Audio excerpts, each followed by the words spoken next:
Hey there guys, welcome back to a brand new Flick Pick live show every Tuesday, sometimes Wednesday, sometimes Thursday nights, typically Tuesday nights. Please forgive my sins against humanity. It's been a few very busy weeks and I'm trying to just get everything in order and organize this studio, which is still, look at this. It's a disaster zone, but that's okay because we're here now. We're talking about movies, and the main topic I want to talk about today is the upcoming Disney Plus release of Mulan, the live-action remake that I wasn't really all that excited to see. I was never a huge fan of the original animated Mulan movie. I liked it. I liked Eddie Murphy as the voice of the little dragon. But yeah, I was always more of like a Lion King kid or Aladdin, or if you want to go to the classics, Peter Pan or Sword in the Stone, which I believe we are getting a Sword in the Stone live action movie, which I'm really excited for because I just liked Merlin the Wizard and if you've never seen Sword in the Stone, the animated film, go watch it right now. It's so underrated. It's probably one of my all-time favorite classic Disney flicks. But yeah, my big question to you guys before we dive into the topic is, first of all, how are you guys doing? How is your life? Let me know that. And the second thing is, how much money would you pay to watch a brand new film at home in the comfort and sanctity of your house, where popcorn doesn't cost $15.99 and there's no one behind you texting, talking, sneezing on you? How much money would you pay to watch a brand new movie on Disney Plus or any VOD service for that matter? I'm genuinely curious to know that. Now, a few weeks ago, I made a video and I pretty much broke down every delayed movie for the next 2 years. And in that video, I talked about Mulan for a few minutes, and I said if ever it would make sense to release a film on Disney Plus, I think Mulan would be the best film to do so. And it's a crazy time right now. I'm excited. I'm all amped up because I'm drinking Red Bull. I ran out of Bangs, and I got some Red Bull at Costco last week. That's right, I have a Costco membership. I am now an adult. But yeah, it's a bizarre time, and the reason for that is, if Mulan does well on Disney Plus, if it makes a lot of money, if it recoups that box office success that they were hoping that it would get, this could be the starting point for a lot of movies coming out on VOD or Disney Plus, and maybe bypassing the box office or the studio system. So if Mulan does well, who knows what's going to happen next? Maybe every major release starts going to VOD instead of movie theaters, or maybe the time frame to release a movie at a theater is condensed down to maybe a few weeks or 3 weeks, and then it goes straight to VOD. If studios no longer need movie theaters to earn that money that they hope to get, then they're not going to share any profit with the movie theater. Why would they? From a business standpoint, it makes more sense to go to VOD. If enough people watch it on VOD and they recoup the money that it costs, the budget of the film, the marketing, and then they make a profit, because that's what movies are. They're a business and they want to earn a profit. But it's I don't know. If Mulan does well, this could be the start to a whole new way to watch movies. Now, do you like that or dislike that? I don't know. You know, right now I'm kind of up in the air on how I feel about going back to the movie theater. Would I like to go back to the movie theater? Yes. Do I hate people that ruin movie theater experiences? Yes. So I'm a little bit conflicted. But yeah, let's just talk about the main topic and get into it. And we're going to answer, me and my imaginary friend are going to answer all of your questions. No, it's just me. I wish I had friends. All right. So on September 4th, Disney Plus will officially release Mulan, and it's going to cost $29.99 plus the $7 subscription fee that you already have to pay for Disney Plus to even get access to watch the film for an additional $29.99. Now, this makes sense to me. This is what I sort of predicted months and months ago. I thought this would be the most realistic approach to releasing films, that if you can't release at a movie theater, this is the next best way to do it. And if you have to recoup that cost of a $100 or $200 million film, this is the way you have to do it. Now, is $29.99 a bit much to pay for Mulan? I would say yeah. I think that's a little bit too much money to pay for Mulan. Plus the $7 fee you already have to pay to even get access to rent the movie. So $37. Now, if you have a family of like 5 kids, it's cheaper than going to the movie theater. In that sense, it does logistically, that makes sense. It's cheaper. I could understand that. But I think for the average person, paying $40 to watch Mulan at home on their TV, that seems like a lot of money. Now, will I do it? Probably, because I have nothing to live for. And plus, I review movies, and I need to review this, and I need to watch it, and I sort of want to. You know, it's not my most anticipated movie of the year by any stretch of the imagination. But yeah, just for the sake of reviewing Mulan, I would probably pay the $30. Now, I already have Disney Plus. I get it for free with my internet service. By the way, if you have AT&T 1 gigabyte speed internet service, you get Disney Plus free. But yeah, so I'll probably pay it. It will hurt just for the second that I pay it, but I'll do it. But yeah, let me know if you guys are going to pay the $30 to rent Mulan on Disney Plus.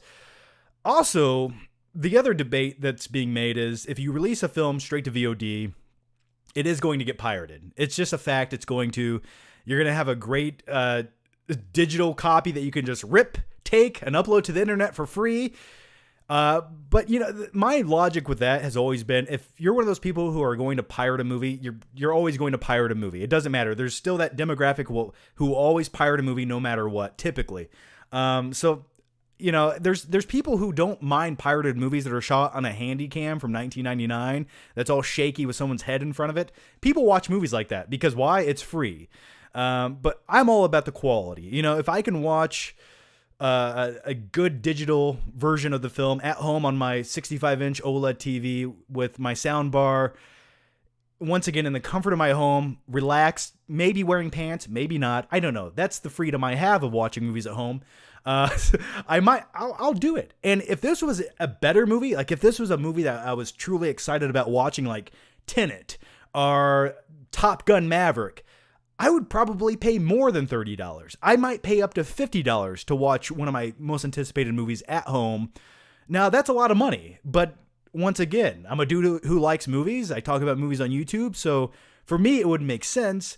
But for the average person, that $50 is a lot of money. But then again, you have to add it up, right?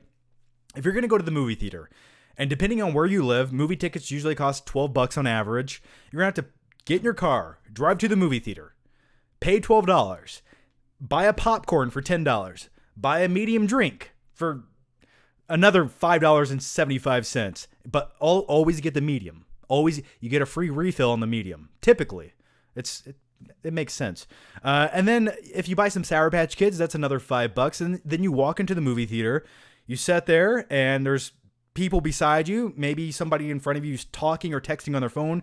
There's a guy behind you who's coughing and sneezing, but he's wearing a mask. That helps, but maybe he's not. Maybe he takes it off to eat some of his popcorn, and then he sneezes and puts it back on. Meanwhile, the air droplets flicker through the air, going to your eyeballs. So, I mean, it's just any more down the road going to the movie theater. Do I want to go back? Yes, but am I going to feel good about it? Maybe. I don't know. It's still kind of a weird thing. I don't know. That's if Tenet opens. That'll be the first time going back to the movie theater. Or I could go see that new Russell Crowe movie coming out in a few weeks. What is it? Unhinged? I don't really give a shit about it. But yeah, I think Tenet may be the first time I go back to the theater. But yeah, so if you add it all up, all the costs of actually going to the theater to watch Mulan, as opposed to just paying the $30 to stay at home and watch it, and you can invite as many people over to watch it as you want, I don't know. I think $30... it makes sense because I think they just expect 4 or 5 people to watch this movie at once. Or if you're a lonely person like me, you might watch it by yourself and pay $30, which, you know, in the grand scheme of it all, it's sort of the same price as you would pay to go to the movie theater. Now, nothing tops the movie theater experience. Going into the theater, the smell of stale popcorn rotting under your seat, and that 50-inch, that'd be a shitty movie theater experience, that 50-foot screen with the surround sound speakers. I love that, but it's a debate to be had, and I'm going to read through some of your comments. I want to know what you guys think. For me, I will definitely pay it, and if it was a movie that I really wanted to see, I wouldn't mind handing over $30. Sometimes I feel like watching movies at home on my TV and my current setup, sometimes it looks better than going to the movie theater, because anymore, when you go to the theater, you don't really know what you're going to get. You know, you don't know if the screen's going to be in focus, or if there's going to be annoying assholes in the theater, or if it's packed, or and then you have to watch 48 minutes of advertisements before the movie starts. So yeah, let me chime in. Let me know what you guys think. Let me move this chat box out of the corner of my screen because I cannot even see it over here. Pop out chat. There we go. There we go. Okay. Let me back up here. All right. Scott says he booked his ticket for Tenet on the 26th in IMAX. It'll be the first time in cinemas since March. He's excited. I'm excited too. Yeah, if everything goes to plan, which it doesn't seem like it does very much anymore nowadays, Tenet should come out the first week of September. We're only a few weeks away. Tenet is a few weeks away. But then again, they have said that 2 times before, and it's been delayed 2 times. I hope it does come out in September. Theaters are supposedly supposed to open very soon in August. There's a few movies coming out. And also AMC will be having 15-cent movies or 20-cent movies. Cheap movies. And that's going to be kind of cool too. But that's a smart thing to do. If you can charge people 15 or 20 or 25 cents to come back and watch maybe a classic catalog title, just to get people enticed to go back to the theater, get used to going back to the theater and being comfortable of going back to the movie theater, they should do whatever it takes. They should have free popcorn, free drinks. Just do whatever it takes to get people to come back to the theater to watch older films for free or very cheap discounts. That way, when bigger films do come out, that crowd will return. I just feel like people are very paranoid right now of going back to the movie theater, And it makes sense. Hey, I understand completely. I'm sort of one of them. Well, I'll go back. That's not the problem. I want to go back and see how everyone handles it and the capacity that they put people in theaters. It just, some of the logic though doesn't make any sense to me. It's like, okay, so when you go back to the movie theater, wear your mask in the lobby when you're probably 10 feet away from everyone typically anyway. But when you go to sit down in your seat, you can take the mask off when you're 3 feet away from everyone else. The logic doesn't really make sense. But once again, I will go back. I will see how it works out. Maybe I'll make a video. The first Flick trip going back to the movie theater. Maybe something like that. Mr. Drown, thank you for the donation. Much appreciated. Your name here. Costco is great, including their protein shake packs, vanilla or chocolate. That's a random question that relates to nothing, but I will answer it. I sort of, it depends. Chocolate, typically, I feel like protein chocolate tastes better than vanilla chocolate, which just tastes like a chalky, made up substance. It tastes like chemicals, sort of. But I just went to Costco the other day and bought some strawberry fruit punch drinks that had protein in them. Yeah. Fitness Night 27. Who is your favorite Batman, Affleck or Bale? Also, what are your thoughts on Batman? Killing personally doesn't bother me. By the way, I love caffeine. Everyone should love caffeine. Probably, I love Affleck as Batman, and I think it's hard to it's hard to judge that because I felt like Affleck needed his own solo Batman movie to truly give a great comparison to see who would be the better Batman. For me, I think Bale was in better Batman movies, but Affleck looked more the part of Batman. He was physically the best representation we've ever had of a Bruce Wayne or Batman. The height, the weight, it just so much potential that we never got to see. It makes me sad. And thoughts on Batman killing? In some of the comic adaptations, he has killed when he was a little bit disgruntled and over the hill, and I guess that's more or less what he was in Batman v Superman. But I don't like it. It sort of takes away from Batman. If Batman can kill, then the thing that makes Batman Batman is no longer really there. So I always liked the conflict where he couldn't kill you no matter what. Excuse me. All right. Trying to catch up. I'm trying to catch up on your questions, guys. I assure you. Here's one. Andrew Smith. Hey, John, can you give us a Jim Carrey mask impression? Smoking. That's all. I don't know. That's all I have. Where? I don't even know where I'm at right now. Oh, the Z review. Hey, John, I'm 30 today and one step closer to retirement home. Anyway, if you could have Chris Nolan direct another trilogy based in the Dark Knight universe set up, what would you choose and why? Another trilogy set. I don't understand the question because maybe I don't know how to read right now. My comprehension skills are at an all-time low. By the way, happy birthday, man. If I could have him direct another... Shut up, phone! If you could have Christopher Nolan direct another trilogy based in the Dark Knight universe, I don't know what that means, but would I like to see Christopher Nolan direct another Batman film? Yes, I would have. Would I have liked to see him direct another film with Heath Ledger still around? Absolutely. I think that could have been something amazing that we never got, but, we have to enjoy what we did get. Lone Tiger. Hey, John, hope you're well. More cues on the way. Well, thank you. I look forward to the questions, man. Ask away. Yemen. Hey, John. Been watching you since 2011. Just booked Tenet in Imax in the UK, and are you worried spoilers will leak to the US? Yeah, I am. Because the US is getting Tenet last, which it sucks, but, whatever. I'll take what I can get. Yes, spoilers are going to be all over the internet. If you don't want spoilers on Tenet, you're essentially going to have to go into self-deprivation mode and lock yourself away in a dark closet for many years with a blindfold on, only eating baby food and sardines. I've done that.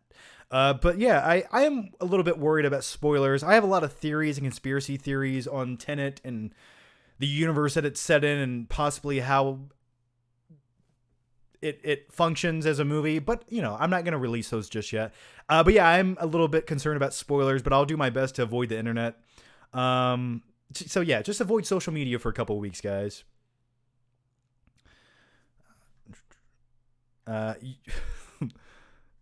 Fitness Night 27. Oh, we already answered that. Levi Fisher. As long as I have it set up with surround sound, I'll always play the DLP theater intro beforehand.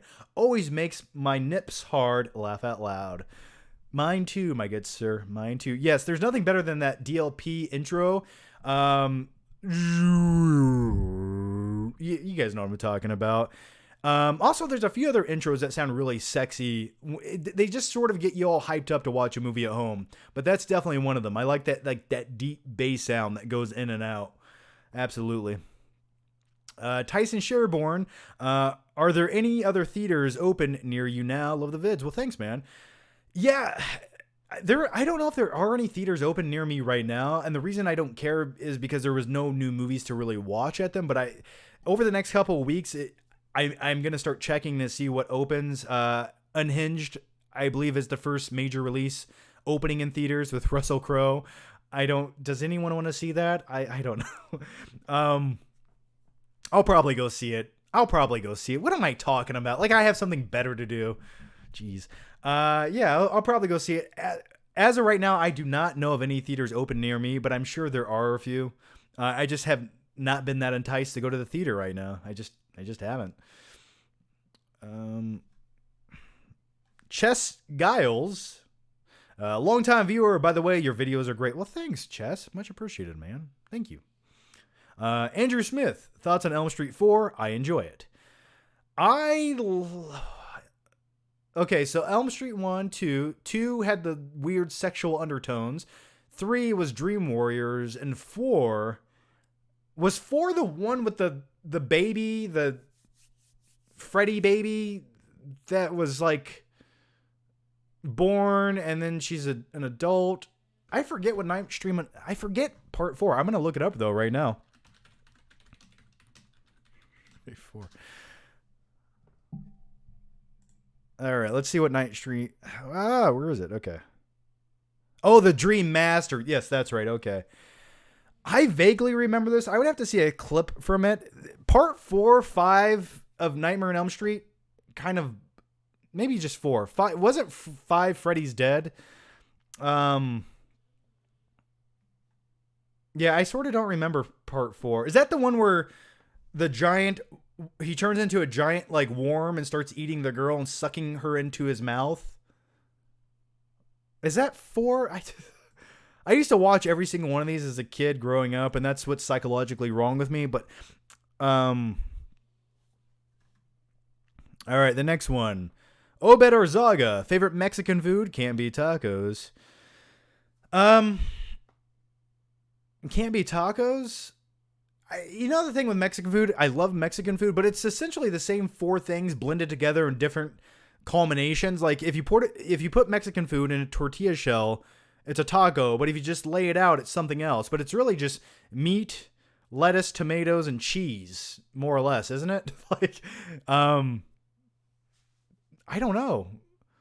A taco bowl without the shell, I guess. Lucas Bernowskowicz. My mom and I went to see Back to the Future for $5. This theater's format felt safe for movie theaters. Yeah.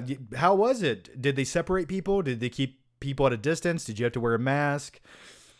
I don't know. There's something weird about sharing the same recirculated air with everyone else in the theater right now. That makes me a little bit paranoid. But then again, who cares? You only live once. Take the risk. Who cares? Roll the dice.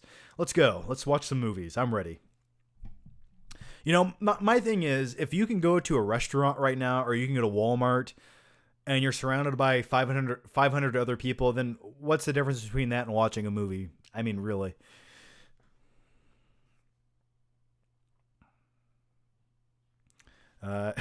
It's Matty Ice again. I'm convinced Stanley Tucci and Mark Strong are the same guy. Thoughts? I disagree with that.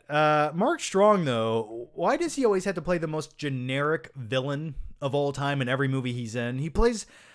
I don't dislike Mark Strong, but he seems like he just plays the instantly forgettable villain in every movie that he's in. Shazam, Robin Hood, Kick-Ass.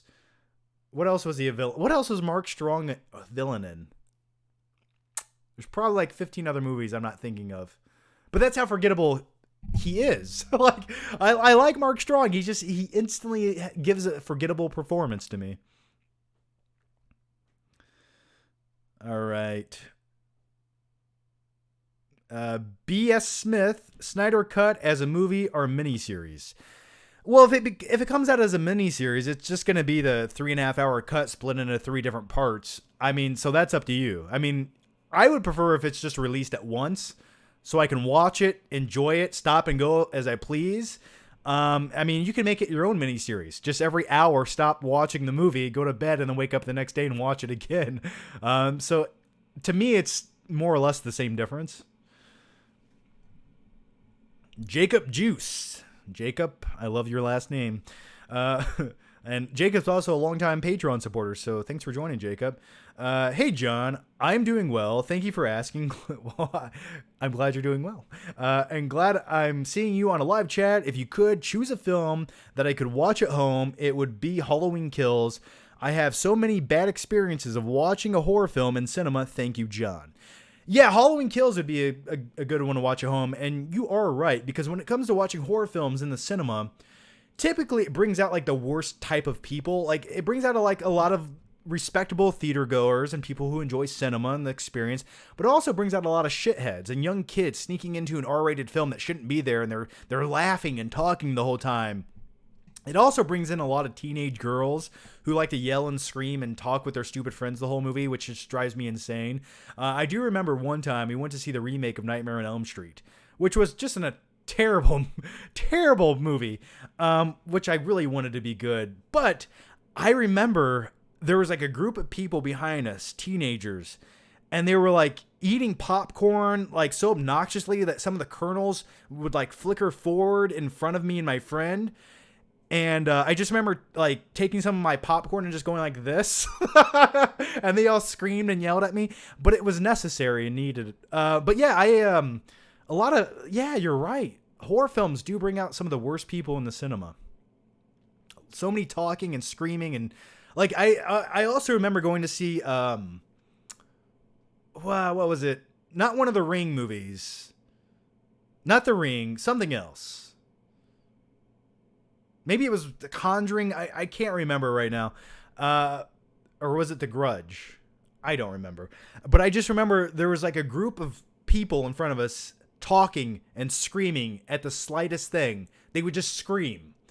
And, when I think about things like that, maybe VOD is the best way to go because that shit just ruins the theater experience. It really does ruin movies. I shared this story a long time ago. I went to see Texas Chainsaw Massacre, and like 10 minutes into the movie, a couple, like the methiest meth heads of all time, walk in. It's a dude, his girlfriend that had no teeth, and their baby, their infant child. It was like a midnight showing of Texas Chainsaw Massacre. Okay, it's not the baby's fault that it's coming to a movie theater with stupid parents that should have never conceived it, and they're bringing it here, and the kid's crying because it's past its bedtime. They probably don't feed the thing. And I just remember that baby crying throughout the entire movie. That was... So then, yeah, hey, if I'll pay $50 to watch new releases at home, thinking about it. I feel like what happens is we romanticize going to the theater so much, like that experience, but people ruin the theater experience. They really do. All right, let's keep going. Let's be a little more positive.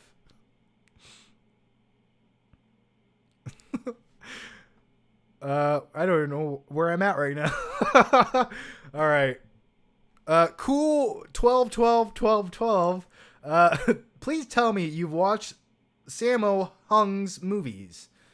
Sammo Hung's movies? Maybe? I possibly could have. Let me see. Oh, yes, okay. Magnificent Butcher, IP Man 2. I've seen IP Man. Not the hugest fan of it. I've seen IP Man, yeah. I haven't seen a majority of his movies. A lot of his movies are from like the 70s, 80s. I've seen some of them. Yeah, I've seen some of them. I've seen some of them. Let me... Andrew Smith, Beetlejuice. Hey, come here. Hey! I just watched part of Beetlejuice the other day on... Is it on Netflix or Amazon Prime? I watched part of Beetlejuice, though. That's such a good movie. I would love a sequel to Beetlejuice. I want to watch it right now. Fitness Night 27 thoughts on Snyder's Watchmen. Favorite energy drink. I typically drink a lot of Bang energy drinks, but right now I'm drinking this. Snyder's Watchmen.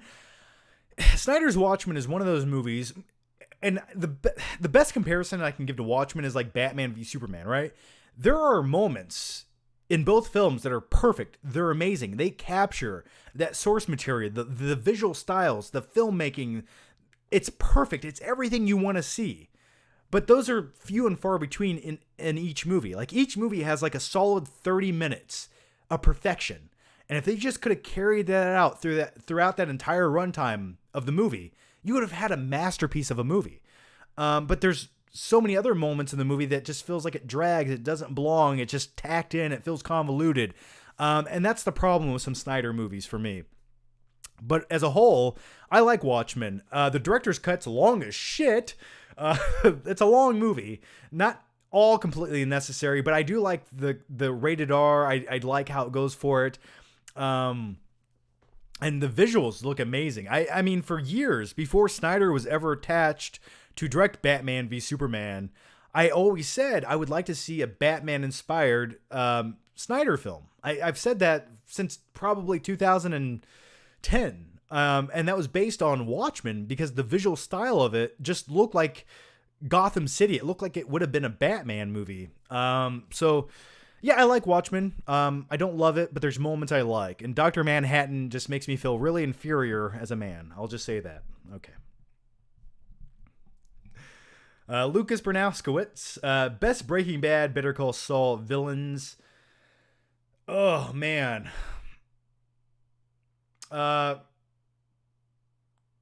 Gustav was probably the best Breaking Bad villain.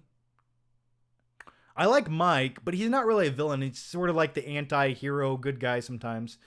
Who else was there? Tico was always cracked out and fun to watch in Breaking Bad.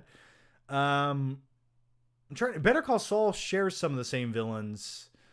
I always forget his name. He rings the bell. Ding, ding, ding. He was a pretty good villain. All right, Carter Lovejoy. I think New Mutants should have gone to streaming rather than Mulan, the film is destined to bomb hard, while Mulan would have made $1 billion. Oh, excuse me. Yeah, I thought for sure New Mutants would have been like a guaranteed straight to VOD experience because it would make the most sense in my opinion. And I think it would have done well on VOD. I really do, as opposed to Mulan. Now, I think the majority of Mulan's success or money is going to come from overseas. That's and most times most movies do, but I think Mulan would have done very well overseas. Now, I know it's going straight to Disney, but in other countries, they are opening theaters back up earlier than the US. So it doesn't kind of baffle me that they didn't release it box office wise overseas and then maybe release it to Disney Plus maybe 2 weeks after that, just to really make the most money from the movie. But hey, whatever. I guess we'll see, I mean, hey, it's going to be a huge movie, and it's a great test. It's truly one of the best tests you can do for a VOD movie. I mean, I think everyone at home, a lot of families will pay to watch this movie. And it's not some little crap movie coming. It's not like Trolls World Tour. Like, this is a movie that caters to a lot of people and has a lot of demographics that would want to watch it. So yeah, we're just gonna have to wait and see how it does on VOD or Disney Plus. And if it's successful, who knows? Who knows what's going to happen after this? Maybe a lot of other release dates will say, hey, screw it. We don't need movie theaters. We'll just release it on VOD. So I guess we'll have to wait and see. Kmart UFC 1990. What happened to Frank Darabont? He is very talented. Isn't he still around? I mean, I know he was helping produce some of the Better Call Saul, I believe. Frank Darabont is awesome. I don't know. Is he working on something? He's got to be attached to something, right? He's directing something. I don't know. Tyson Sherborne. What's the next film craze after superhero films? That's an interesting one. It just really depends. I would have said if theaters don't open back up and VOD was the future of new movies, I think what would have happened was studios would have stopped putting $200 million movies into production because it's too much of a gamble, and they probably would have started focusing on $30-50 million movies, maybe some original films, right? And then releasing those because it's less of a gamble to release movies that cost $30 million on Netflix or VOD. So I thought that would be the next resurgence of like original films to come out. Movies like Nightcrawler, right? Nightcrawler costs, I think, $30 million or roughly around there. And that was a phenomenal film. And I would love to see more movies like that. By the way, I just watched Nightcrawler for the 111th time last night on Netflix. If you've never seen Nightcrawler, please unsubscribe from my channel and go watch it right now. Actually, don't unsubscribe. Don't do that. Please stay and just go watch Nightcrawler. But yeah, I was hoping for like a resurgence of original, smaller budgeted films. If theaters were gonna continue to be closed, that's what I thought would happen. But if theaters open back up and everything goes back to normal, studios will do what studios do, and that's make movies that make the most money. So we'll get 15 more Fast and Furious films. We'll get 87 other Marvel films, and who knows? But I think the superhero film, the genre of superheroes, is here to stay for at least the next decade. As long as they keep making money, they're going to keep making them.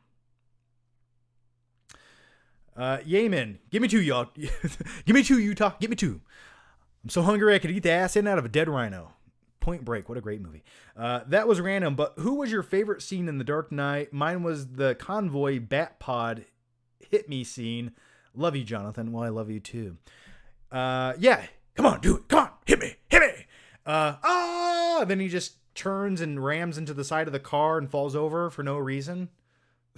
It's like, just don't do that, Batman. Just don't run into the car. You'll be okay. I never understood that. I always thought that was kind of a bizarre logic.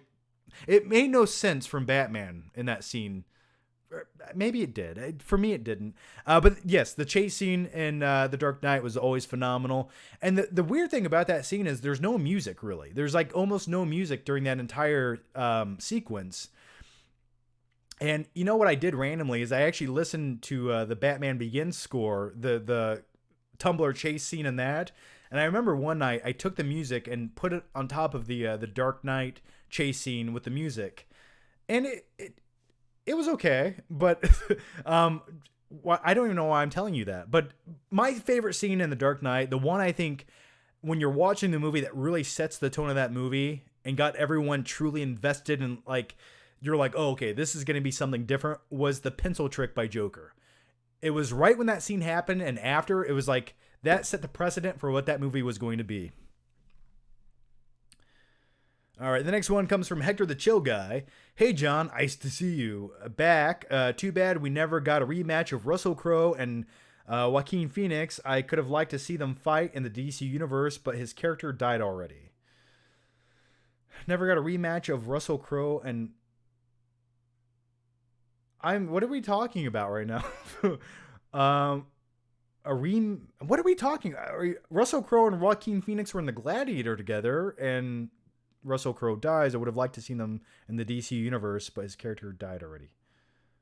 Oh, you would have liked to have seen Russell Crowe as Superman's father return to the DC universe? Is that what we're talking about? I think. Maybe. I don't think they would have ever put them in the same scene together. The Joker and Superman's dad in the same scene. I don't know. I don't see that happening. Knock, knock. Who's there? It's the police, ma'am. Your son's been killed by a drunk driver. All right, the next one comes from Tyler. John, I've been watching you for 5 years, buddy. Here's $1 for each year. Hope you're doing as good as you can. Well, thanks, Tyler. Much appreciated, man.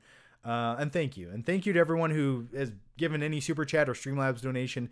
It does help. And what I will be doing with tonight's donations is I need to get Photoshop. What happened was I had Photoshop in an old hard drive. I was using, why can I not talk today? I cannot talk.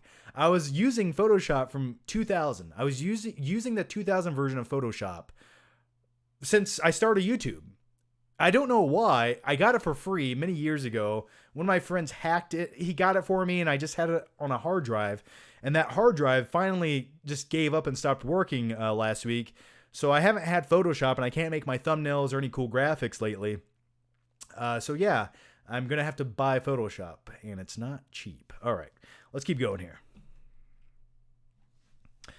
Andrew Smith, choose your wife. Jason's mom or Freddy's mom? Freddy's mom was a nice lady. Wasn't she a nun who was locked in a tower and for the weekend? And yeah, bad things happen, and thus we got Freddy. Probably her, because Jason's mother was fucking psycho, man. Like, no. But thank you for the weird question. Michael A.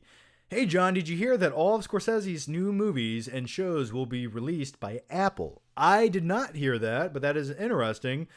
So they're essentially buying the rights to Scorsese's upcoming films. I hope they're good. I don't even know what the next Scorsese movie is going to be. Did they buy the rights, or are they actually buying his intellectual property? All of his new movies. I don't know how many new movies Scorsese has in him. I mean, the man's pushing 70 plus years old. I hope he lives forever, but yeah, awesome. I have no clue what his next movie will be. And with all that said, I need them to hurry up and make another Mad Max Fury Road sequel. All right. These directors, some of these great directors are getting old, and you know, they can't wait around for 20 years for movies to go into production. It needs to happen now. All right. Greg Z. Sorry about the last question. I misspelled the name of the movie I was asking you about. Have you had trouble pronouncing it? Have you seen God Bless America? It stars Joel Murray and is written and directed by Bobcat Goldthwait. I always mispronounce that guy's name. Similar to Falling Down. What is it called? God Bless America? I've heard about that. I have seen Bobcat Goldthwait. I always used to call him Goldthwait. I did see, what was the Robin Williams movie that he directed? It was called World's Best Dad, which is a very, very dark movie. And yeah, looking back on it now and some of the events that actually happened in reality, it's kind of eerily odd and similar in some of the things that happened in that movie and real life tragedy. But that movie I thought was always funny and it was definitely a very dark comedy. But I have not seen God Bless America. Daniel Vasquez. 3 animated films are releasing in theaters this year. Sony's Connected, Pixar's Soul, and DreamWorks' Croods 2. Which are you looking forward to? Probably Pixar's Soul. Pixar, for me, I don't love every movie that they put out, but I enjoy at least watching it once. And Soul looks like a nice, grounded, interesting movie I'm looking to check out. So yeah, probably go Soul on that one. Andrew Smith. I've never seen Nightcrawler. You're a liar. I don't believe you. The name of the company is Video Production News. That is how it should be read, and that is how it should be said. And I forgot it's a professional news gathering service. Please go watch Nightcrawler. It's on Netflix right now. Just go watch it. It's my favorite movie of all time. I can conclusively say Nightcrawler is my favorite movie ever made. There it is. It just feels like it was made for me. All right, the next one. House of Art, thank you for the super chat, man. Much appreciated. Tenet and Mulan are fighting for the soul of Hollywood. Theatrical or of streaming is stupid. It's not to have a theatrical from a business point. First theater profits, then physically owning it or streaming it. Let me reread your question so I comprehend it. Theatrical or streaming, it's stupid to not have a theatrical. Yeah, it is sort of stupid not to have a theatrical based on the way the previous business model has worked, right? Because you make the majority of your money at the box office. That does make sense, but let's just pretend like there is no box office. Let's pretend like there is no movie theater. Slowly but surely, eventually, everyone who wants to see a new movie will pay to see it on VOD. It's just, we have to test that. We've never truly tested it. That's the thing. So we don't really know. So once again, if Mulan does well on a streaming service, if it makes a lot of money, and then you release it on Blu-ray and physical media down the road, who knows? I would like to see how much it does end up earning eventually. But my other thing was, here was my thing. It's like, okay, you have Mulan. It's coming to Disney Plus, so you essentially pay $37 to rent the movie. But what if you could release the 4K Blu-ray of Mulan, right? On the day it was supposed to come out on VOD or Disney Plus. And the Blu-ray costs $30, $40, whatever. They doubled the price of Blu-ray, but now you can own the physical copy. You own it, you have it, you can do whatever you want with it. I would rather just pay more to own the physical copy of the movie. Let me know if you agree with that. And then release it at the same time on VOD. If people want to pay to rent it digitally, let them do that. Or you have the option to buy the physical copy and own it for more money. I think that would be kind of a smart decision from a business standpoint if you released both options the same day. That could be one option. Because I don't know, something about the physical media aspect of it just feels better. It's like, I own this movie. Like, I can feel justified in paying more for it because now I own it. The next one comes from Patrick John. Hey, Patrick, how's it going, man? Hey, John, how are things going? They're going well.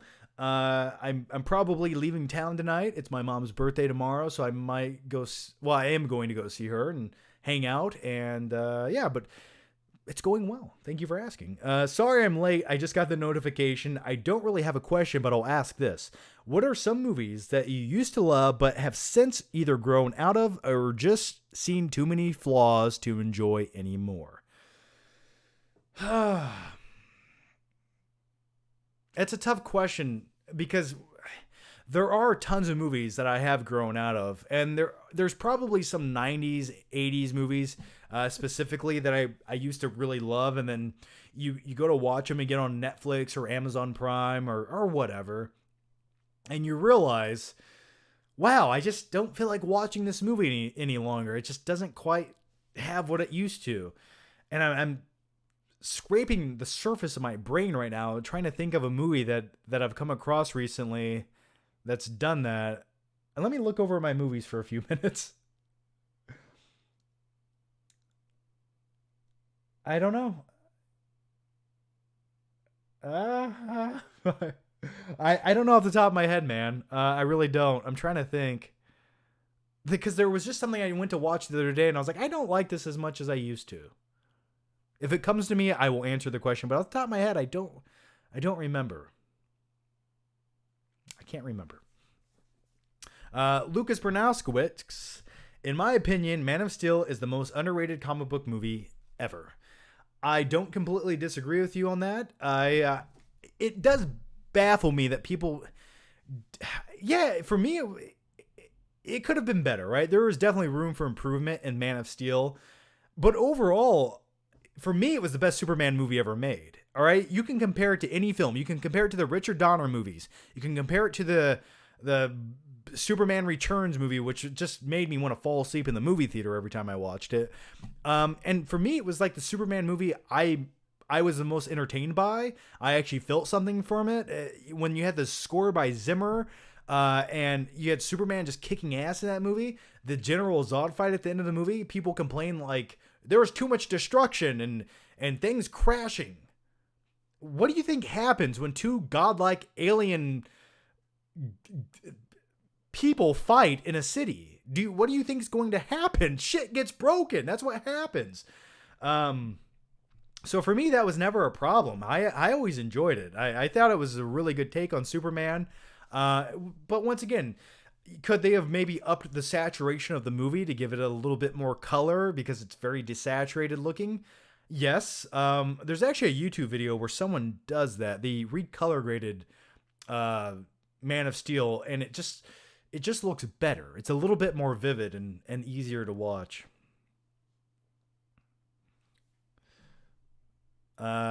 Jordan asks, Total Recall or Demolition Man? Okay, there's two. One of those is great. That goes with Patrick's question. Demolition Man. Actually, I like Demolition Man. Taco Bell. It's the last remaining restaurant. That makes sense because it probably will be. In the future, we're all going to eat dog food from Taco Bell.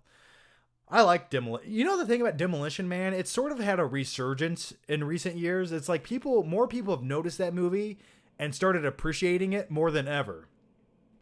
Total Recall is great. Screw you! And Sharon Stone in Total Recall is amazing. But I would probably go with the one I've rewatched the most times. I'd probably go Demolition Man. I think Demolition Man is the easier movie to watch and get through.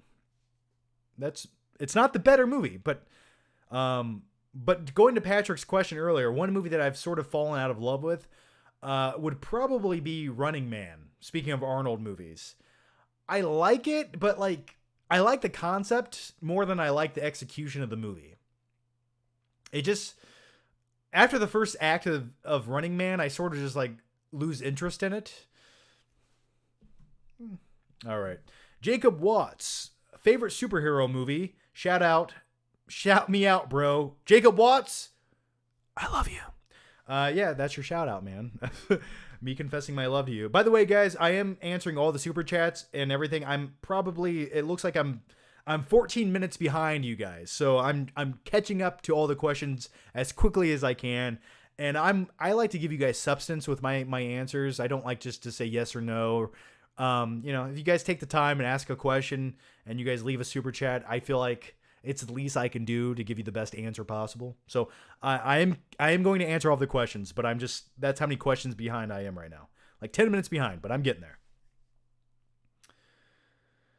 All right. Favorite superhero movie?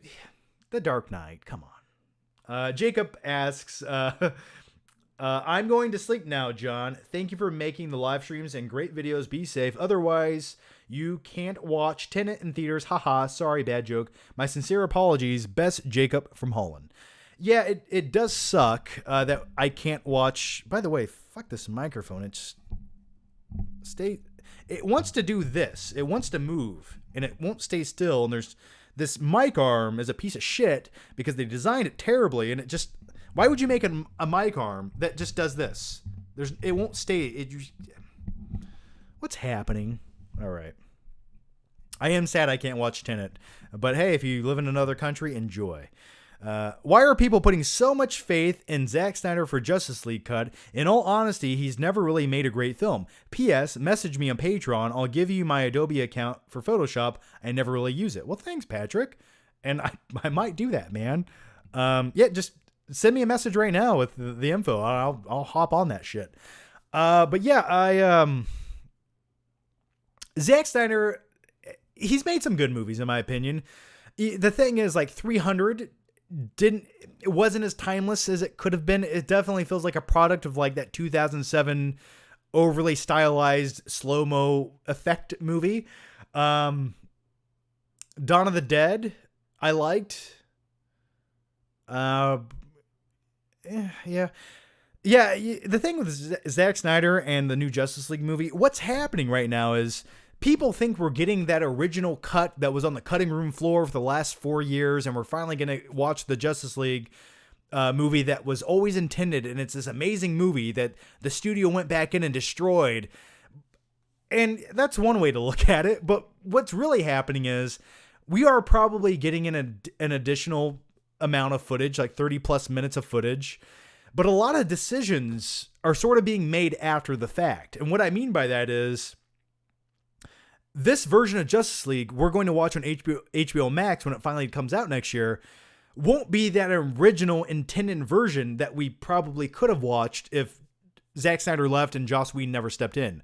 There are decisions being made right now after the fact to tweak things and change things and take things and put things in and out, and that never were ever going to be there originally. These are being made now. There are tweaks and changes being made right now for the Snyder cut that never were ever going to be in that original Snyder cut. So you have to understand that. But hey, that's not a bad thing. That just means they got more time to think about it. They're looking at the things from a perspective of 3 years later. And sometimes when you can look at a movie 3 years after the fact and you can think, okay, here's all the shit that we got wrong. Here's what we want to do with advancing the DC universe in the future.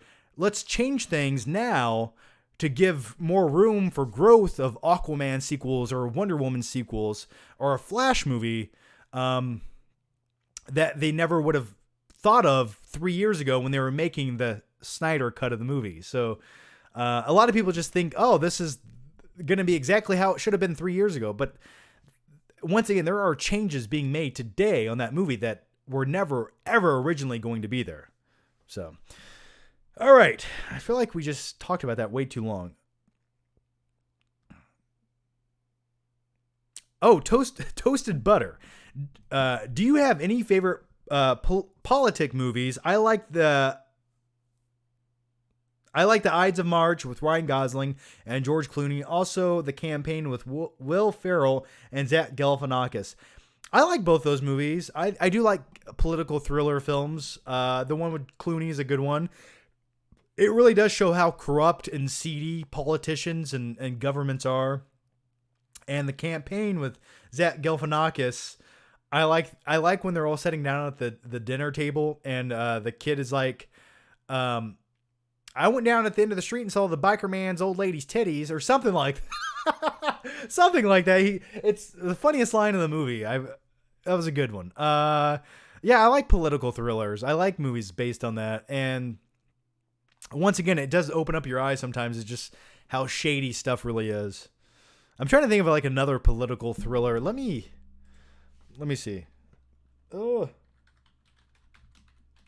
Another one is Thank You for Smoking. That was a good one about lobbyists in DC. Oh, Vice was another good one. Vice was good. Yeah, we'll go with that. We'll just go with Vice. That was one of the better ones in recent years.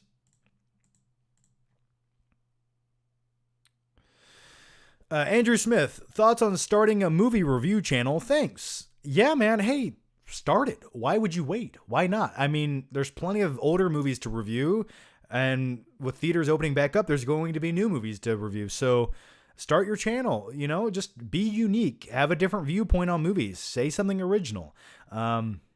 Start it. Don't wait. Do not wait. Do it now. Lone Tiger. What hair product do you use to style your hair? It looks great, man. Thank you. I don't remember. Would you like me to get it for you? I'll get it for you. I will. It's over in the bathroom right now. I'll go grab it. I don't use alcohol because alcohol dries out your skin. Let me go grab it for you. Hang on.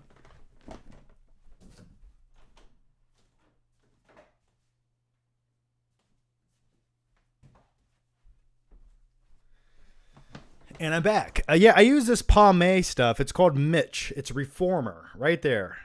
So you can buy that pretty much, I guess, anywhere. It's like a little paste. You rub it in your hands, you get all warmed up and activated, and you put it in there. That's what I do. I stopped using gel probably like 10 years ago because gel makes your hair all crusty. All right.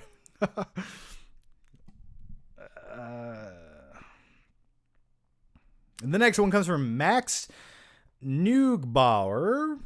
What do you think is the best live action Disney remake so far? I think 101 Dalmatians 1996. I have seen that movie one time. I don't remember anything about it, so I don't.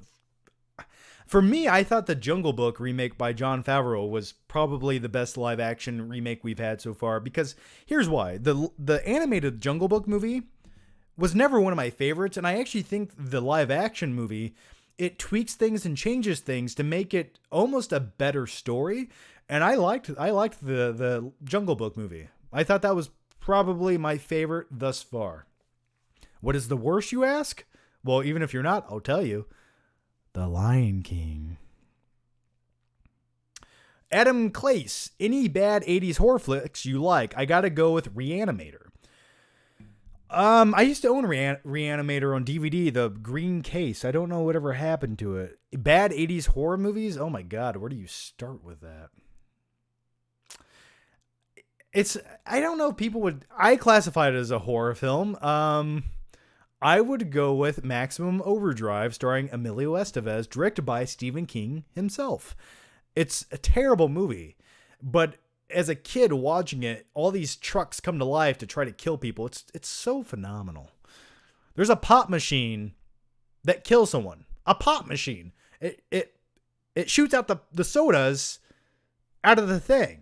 Now, to survive such a thing, you would just have to move out of the way. But the guy doesn't. He just stands there and gets hit in the head with soda cans.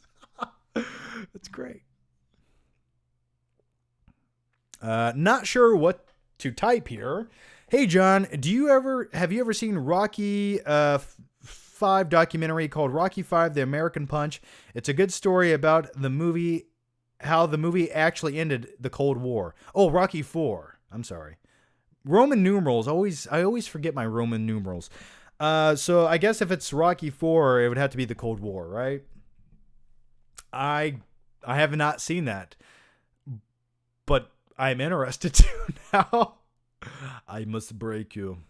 Yeah, Rocky 4 is essentially just montage sequences with 80 rock ballads, and that's fine.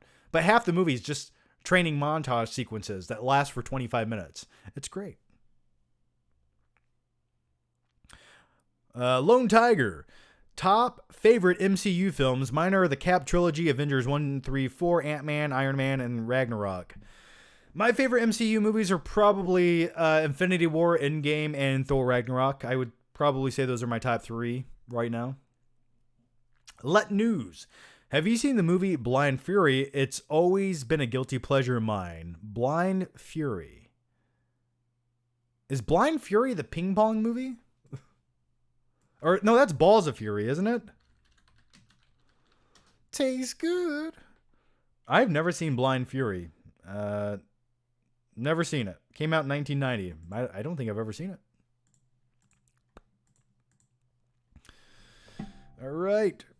Michael Lay. Hey, again, John. What do you think is the likelihood of Futurama coming to Disney Plus new season 2? I couldn't tell you. It would make sense for Futurama to come to Disney Plus. I mean, Simpsons hit Disney Plus, didn't it? So it would make sense. I'm just hoping that Disney Plus eventually starts getting more Fox catalog titles like the Die Hard movies. And I understand that they want to keep Disney Plus very family friendly. So releasing Die Hard 1, through 3 probably wouldn't make a lot of sense. But I don't know. I just wish they would release more of the Fox titles that they actually do own now. Or maybe they'll put them on Hulu. I don't know. By the way, I was never a huge Futurama guy. I watched a few episodes, but I never really got into it. Lone Tiger, favorite scene from The Winter Soldier and why? Mine is the elevator scene, and when he takes down the plane all alone, it encompasses who Steve Rogers is to the max. The elevator scene, yeah, that's a pretty badass scene. I liked the opening scene from Winter Soldier where the camera is panning alongside the ship and Captain America is running alongside just kicking everyone's ass. I always thought that was a really cool opening shot, or really cool segment to the movie. I just like one-take tracking shots, and that shot always stood out to me. Andrew Smith, Drop Dead Fred is awesome, but it ruined me as a kid.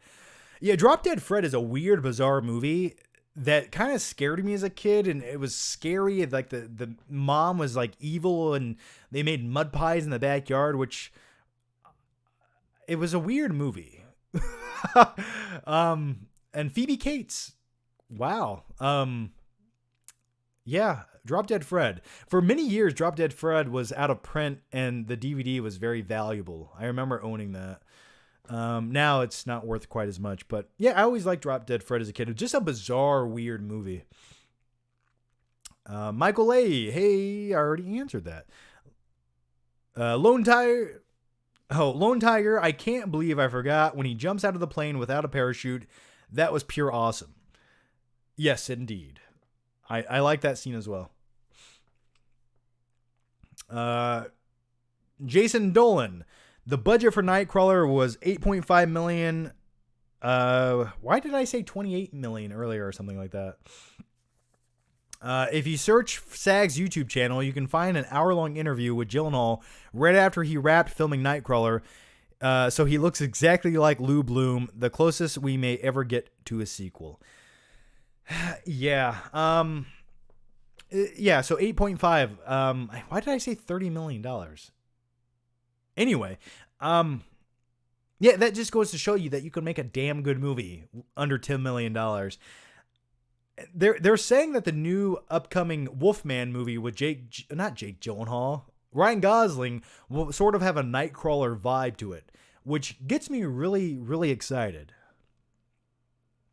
Rando Commando 41. Hey, John, thoughts on Spider-Man Into the Spider-Verse? I liked the movie. I really did. When I was watching it in the theater, the animation style, how it looks like it's like 12 frames a second, was a little... It was kind of jarring to watch at first, and then after like 20 minutes, you sort of get used to it. I liked it. I think the story and everything worked well. The animation style worked really well. My only problem with it is in every animated movie based on a comic book or whatever, they always try to throw 15 villains into the movie. And they always do, every animated movie with a superhero in it, they try to include as many villains as they possibly can. And people like it. But if you were to do the same thing in a live action movie, people hate it. They say it's too crowded. There's too many villains. It loses focus. Just one thing I've noticed. I thought Kingpin in the movie was sort of boring, as well as most of the villains Into the Spider-Verse were sort of underwhelming. That was my one complaint with the movie. But overall, I really liked it. G Money X, thanks for the super chat, man. Lone Tiger, I know you're hesitant, but are you going to AMC when it opens? At least for Tenet in September, unless it gets delayed again. It's 30% capacity, and they're taking good precautions. I'm watching Back to the Future for the first time ever for free. Wait, it's the first time you're watching it, or the first time you're watching it for free? Or the first time you're watching it in the theater? But yeah, I'll go to any theater playing Tenet. I don't care which theater it is. So yeah, I'll go back. 30% capacity sounds good to me. Because I thought 50% sounded like too much. Because that's only one seat in between you and the other person. So that's 2.5 feet of space between you and another person. That's just not enough. Especially when they tell you to stay 6 feet away from everyone. It doesn't make a lot of sense. So yeah, 30% sounds good. The other thing is, though, if theaters and are only open at 30% capacity, that means it's going to be hard to buy movie tickets, right? It's going to be really hard to get movie tickets because even when new movies were coming out and you had a packed theater, theaters would still get sold out. Now, if only 30% of those people can go, it makes you wonder. Here's what I think they should do. I think theaters should, and I guess they are going to do this now because there's not as many new releases. But I guess they'll just show like movies like Tenet on more screens at each theater, as opposed to like 4 or 5 screens at the theater. Maybe it'll be 9 or 10 out of the 15 screens. So maybe that's what they're probably going to do, or they're going to need to do, or it's going to be impossible to get movie tickets. All right. Your name here, favorite John Candy movie? I would probably go with maybe Uncle Buck. No. I would go with the Steve Martin movie. Why can I not recall the title right now? Planes, Trains, and Automobiles. I'd probably go with that. I think that was his best movie. Joshua Garrison, thoughts on Alfred Hitchcock's The Birds? I feel like I watched that in college one time. I always like North by. Well, no, I'm trying to think of my favorite. I've only seen a few Alfred Hitchcock films, and I know as a guy who talks about movies, I should see them all. But let me see Hitchcock films. North by Northwest was the one I enjoyed the most, and I watched that for the filmmaking techniques once. Rear Window was also a solid one. The Birds, I don't remember a lot about it. Psycho is probably the one I've seen the most. But yeah, The Birds, to give you opinions on it, I don't recall a lot about the movie. And now I lost where are we at in the chat? I can't find it. All right. I need to hurry up and catch up on some of these questions. All right. Benny, hey, favorite tuber, favorite Shia LaBeouf movie. Do I have a favorite? What do I think is his best movie, or what is my favorite movie? I just watched Disturbia a few weeks ago.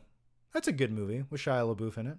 I do need to watch his newest movie, the Tax Collector, or whatever the hell it's called, where you got really shitty tattoos for it. I need to watch that, but I just haven't gotten around to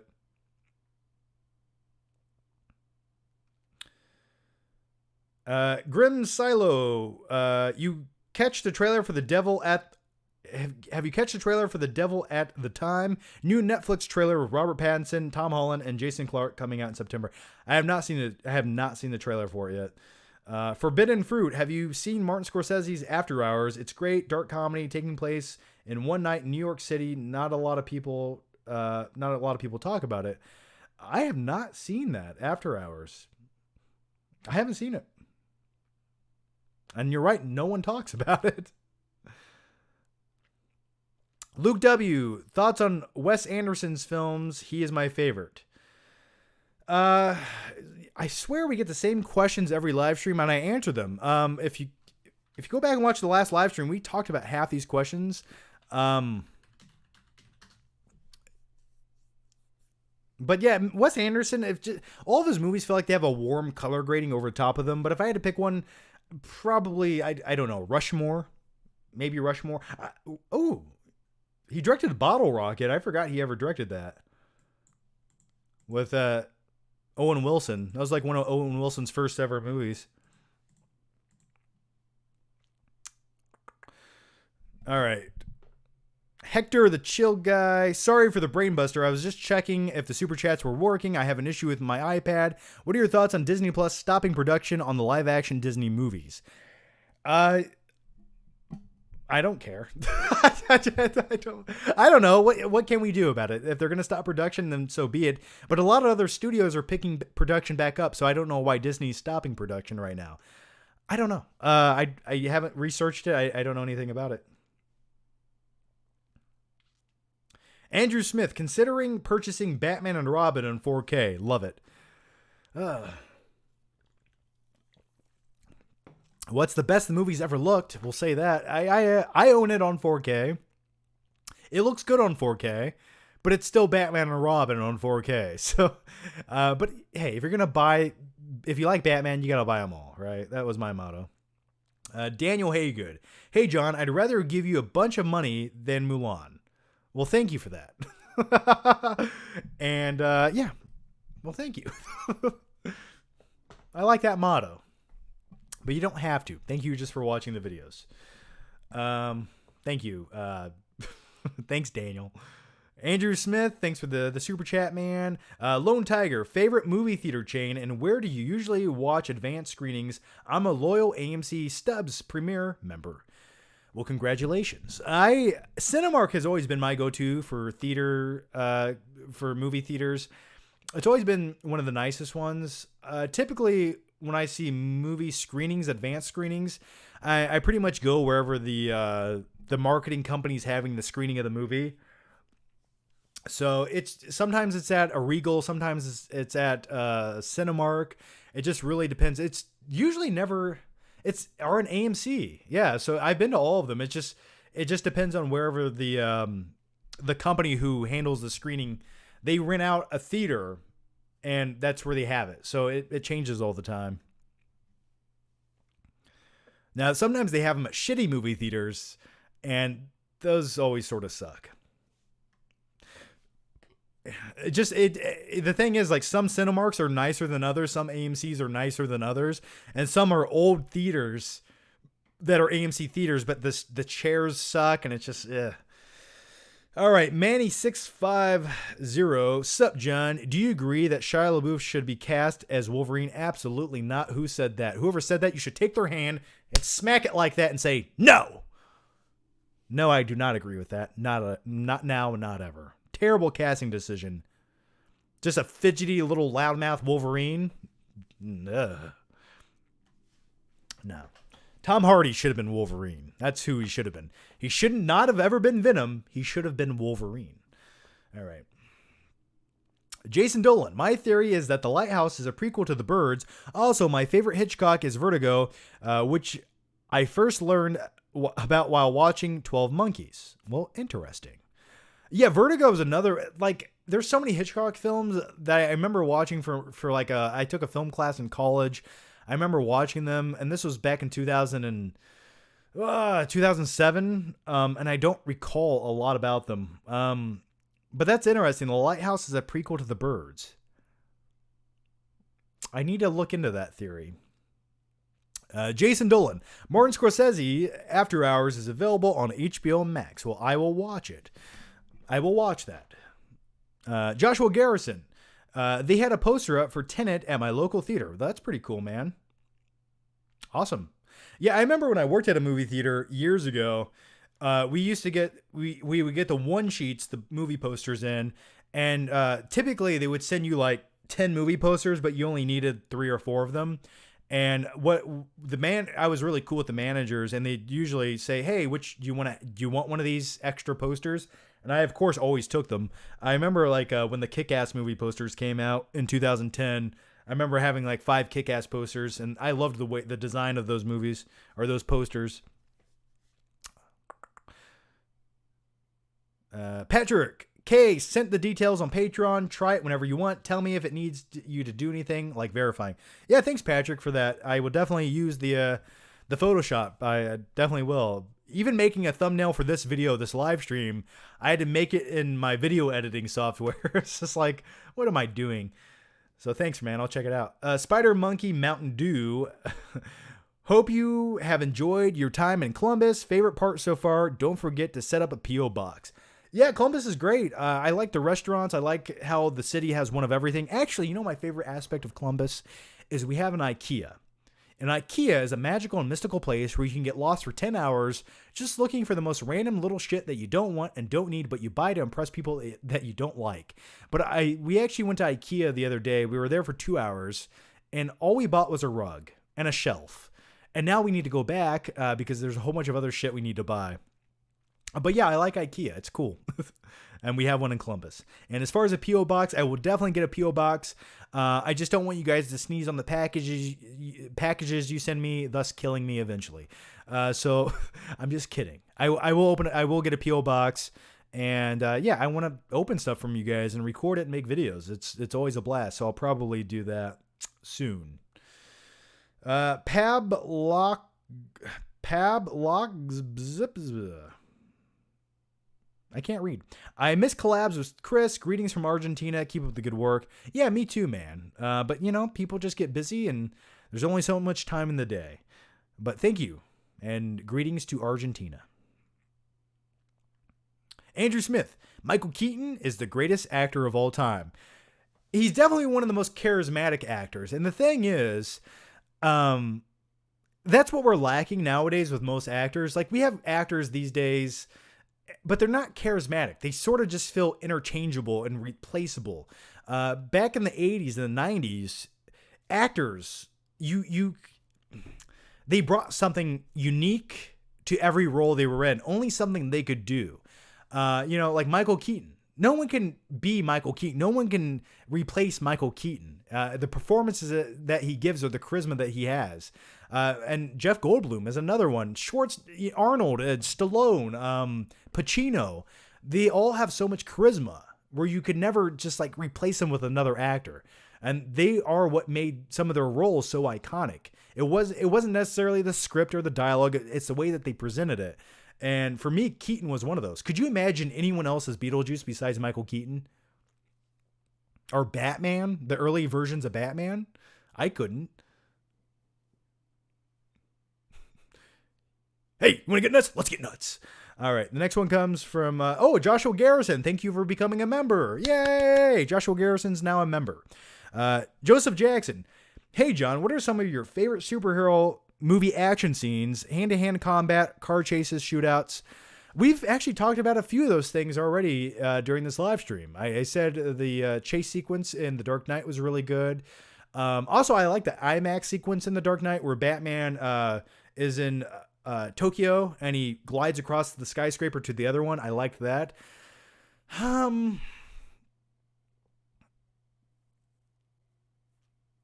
trying to think of something a little outside of the box here.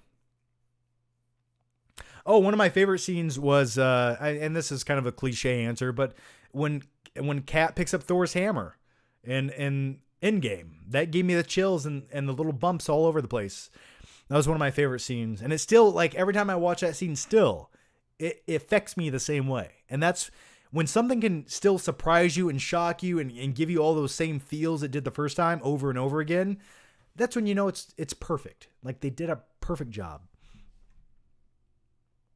Lone Tiger, favorite movie format to watch in theaters. I do Dolby Cinema exclusively as it's the best experience, hands down. IMAX, laser is good, but too loud. Perhaps not for you, not carrying advanced screenings, but I would hate compromising. You're sort of just at the mercy of whatever the theater gives you. But yeah, typically you are right. Speaking of IMAX screenings, IMAX picture quality to me looks phenomenal. But they feel like when you go to an IMAX movie, like to make it more immersive, they have to crank up the volume to 150 decibels so your eardrums get blown out of their sockets. You are right. IMAX movies are typically louder for no reason whatsoever. Almost too loud to where it's hard to watch the movie sometimes. You're right about that. But yeah, typically the visual experience of IMAX is always the best. Joseph Jackson, worst year for movies in the last decade.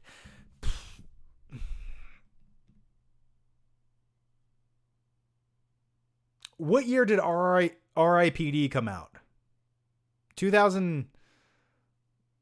Was that 2013? It feels like 2009 was kind of a weak year for movies. And then like 2000 and maybe 11 and like 2013. I feel like those were some bad years, but specifically like 2009. What was a good movie that came out in 2009? Tell me the best movie that came out in 2009 right now. I want to know it. I just remember that being a bad year for movies.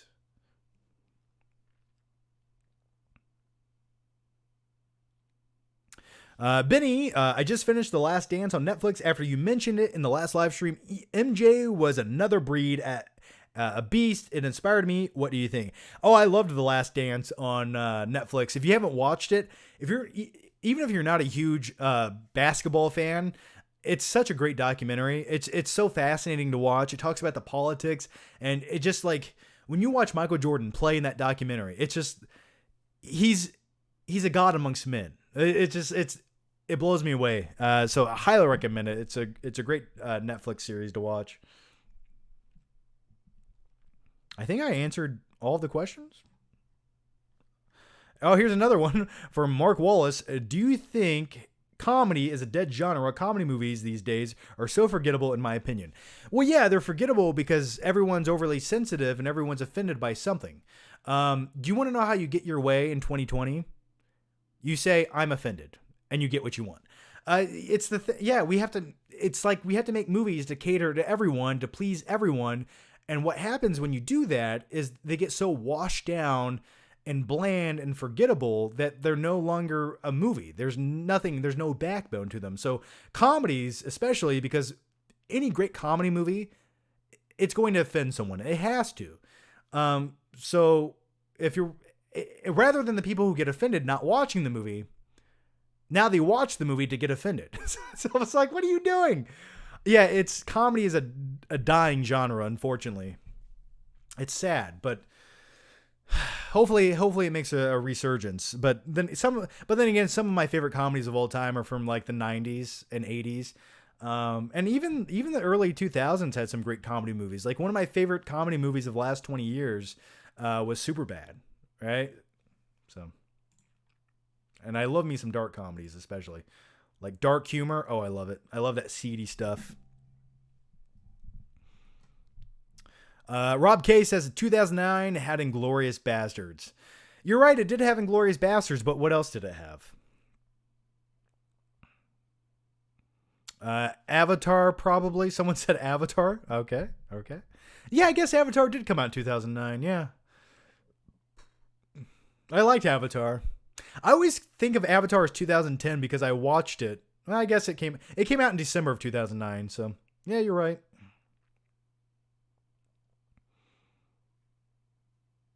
No Country for Old Men.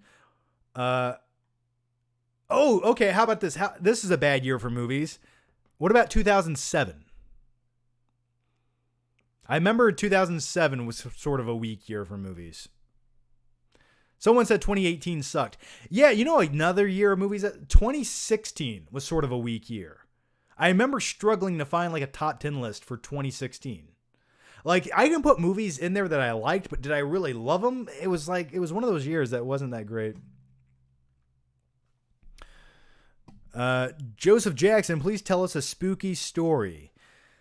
I don't know. I think I told a spooky story on the last live stream. I remember one time we went into this abandoned school. It was shut down and there was like weird noises and sounds coming from the end of a hallway. And then we had flashlights and the school was really dark and our flashlights started dying out and we ran and screamed like little girls. I remember that.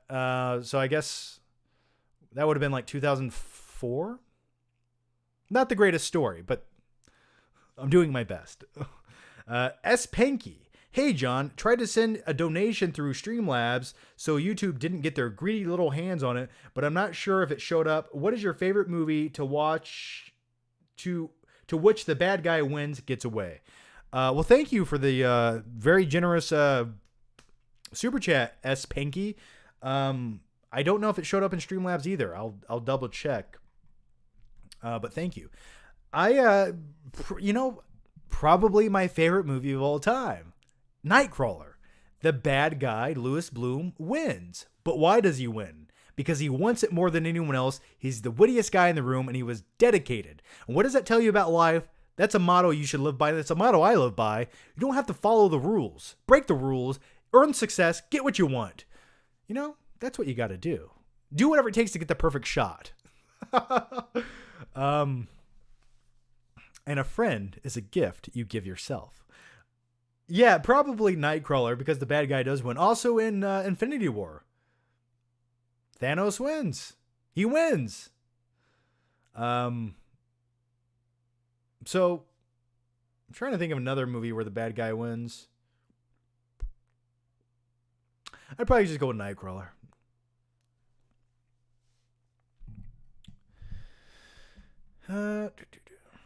Okay, let's answer a few more questions here. Yeah, guys, you guys are naming a few good movies that came out every year. We'll have a few good movies, but which year had the most bad movies and the least good movies? Right? That's the thing. Robert Barton. Hey, John, favorite and second favorite James Cameron flicks. And remember, if you need motivation to go to the gym, yoga pants don't get scared now. Absolutely. I think I said that in a video years ago. What a pervert. The sky looks weird right now. You could say it looks magical and mystical. Favorite James Cameron flicks would probably be definitely Terminator 2 Judgment Day is my all-time favorite. What would I pick as my second favorite James Cameron movie? Most people might say the first Terminator, but I'm not going to. I never loved The Abyss. I've only liked it. Ooh, Aliens could be in the running, but True Lies has a special place in my heart, and I'll tell you why. True Lies was one of the films I went to see with my dad on one of the weekends. And it was a rated R movie. And I just remember like being a little kid, being taken to these rated R movies. My dad trusted me to watch these movies, which made me feel cool. And I just remember like watching it and you see Jamie Lee Curtis dancing around. That was such a phenomenal scene as a young boy. And it changed me forever. So I would say True Lies might be my second favorite James Cameron movie. And it's still so enjoyable to watch. But from a critical standpoint, obviously, like Aliens, I like Titanic. I don't give a shit what anyone says. I like Titanic. I've liked it since the first time I saw it in theaters.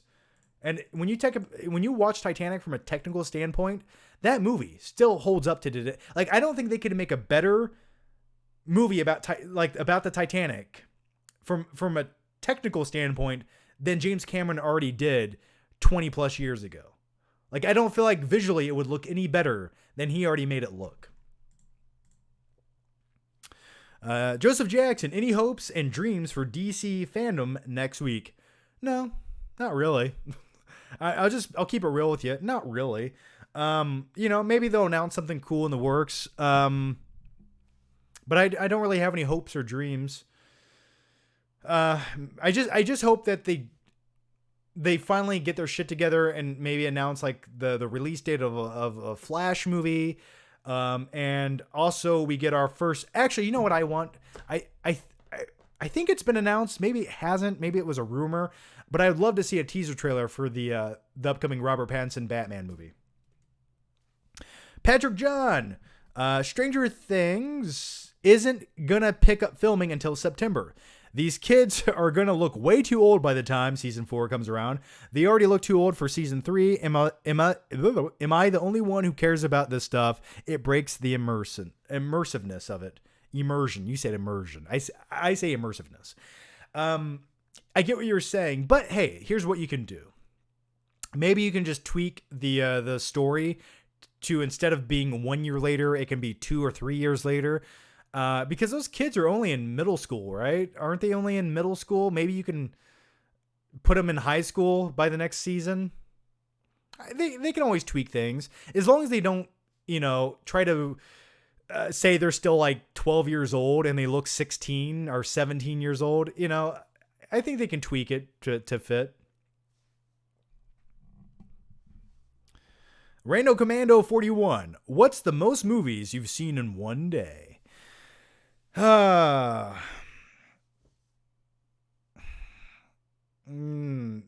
feel like I've done a trilogy. I've done a Batman trilogy in one day. So I watched at least 3 of the Batman movies. I would say maybe 4 movies in a day. Yeah, I'd say 4 movies in a day. I remember me and my friends used to have like sleepovers. and we'd watch like at least 2 or 3 movies in a night and then play video games. You guys know what I'm talking about. When you have sleepovers as a kid, you'd go to the movie store, you'd rent at least 1 or 2 movies and a video game. And then you'd watch the movie, then you'd play the video game for like 2 hours, then you watch another movie, and then you fall asleep.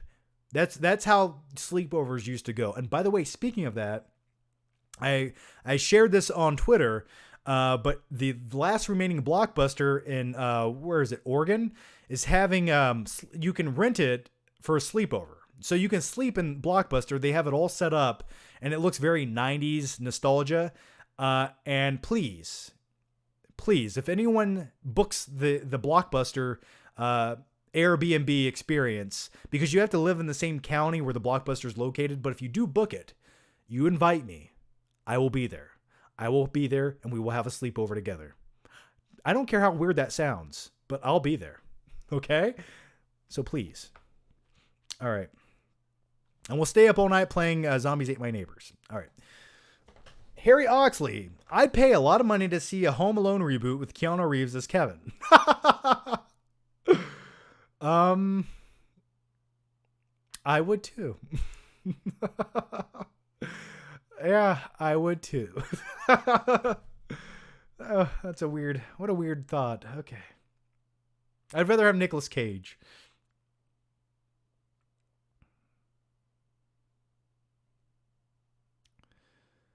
S. Panky has become a member. Well, thanks, S. Panky, for becoming a YouTube member. Much appreciated, man.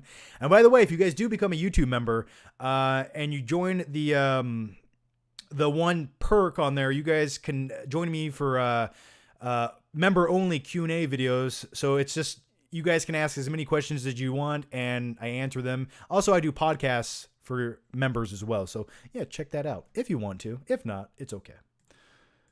All right, let's answer some more questions over here because I think I caught up to everyone. I watched the Lord of the Rings marathon on TNT. Crown me. Oh my God, how did you get through that with the TV commercials? It would take like 2 days to watch one of those movies with commercials on TNT. How did you do it? John Wick is Home Alone. Absolutely. But would there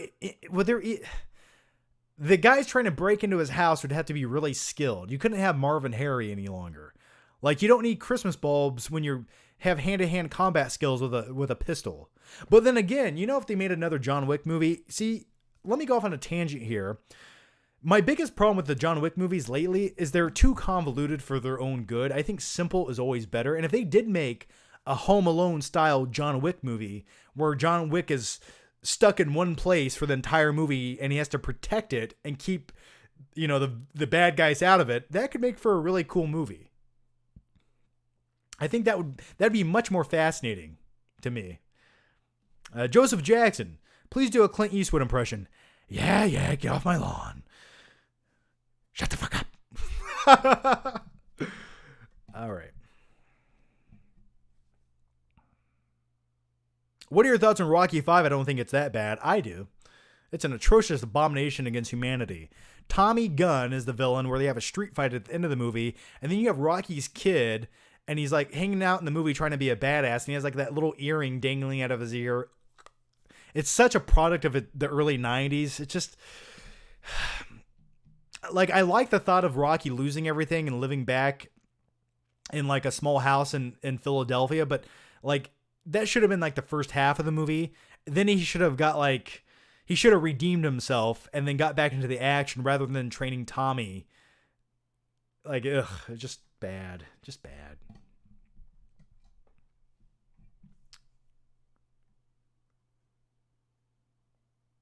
John Wick stuck in the hotel. Yeah, absolutely. It should be just John Wick stuck in the hotel, defending the hotel from squads of like mercenaries trying to break in. Don't have him go anywhere else. He just stays in the hotel. He builds booby traps. Do what you can there. That would be a perfect John Wick movie. Because for me, when it came to John Wick 3, I was highly disappointed, and I didn't like the movie as much as most people did. And people were like, they got angry at me in my review, but that's okay.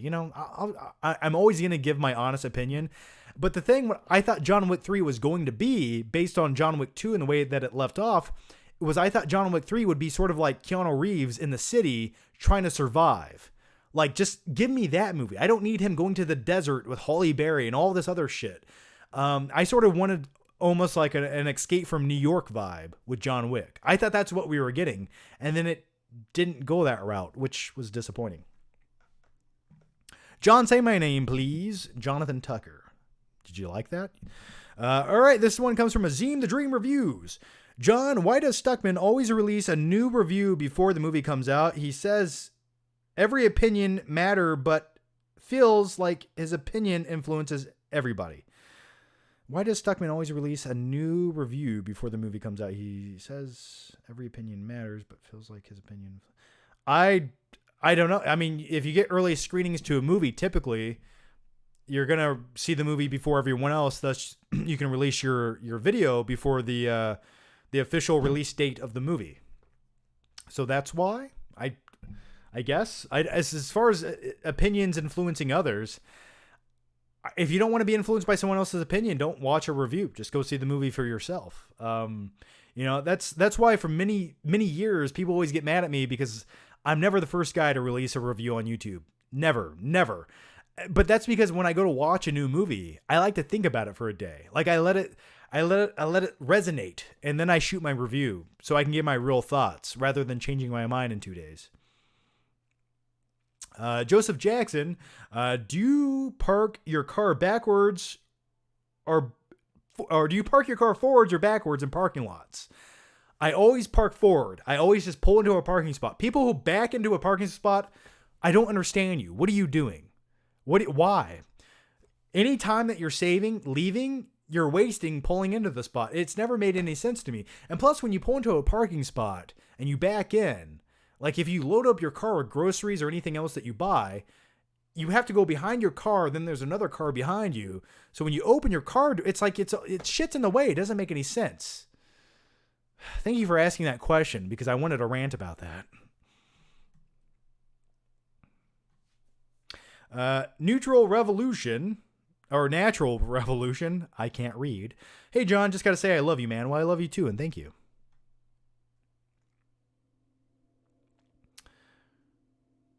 John, have you seen Sons of Anarchy? I have not seen Sons of Anarchy. People say it's good. I just have not gotten around to watching it, but I have started watching a show called Kingdom, which is on Netflix, and it originally came out in 2014, and it's pretty good. It has Frank Grillo in it, and he sort of plays the same character that he did in the movie Warrior, which is interesting to me. But yeah, I definitely recommend watching Kingdom. I'm only on the first season so far. All right, guys, I'm going to answer a few more questions, and then I'm going to wrap up this live stream, this live show. So yeah, if you guys have any really good, juicy, great questions, get them in now. I'll talk for a few more minutes with you guys.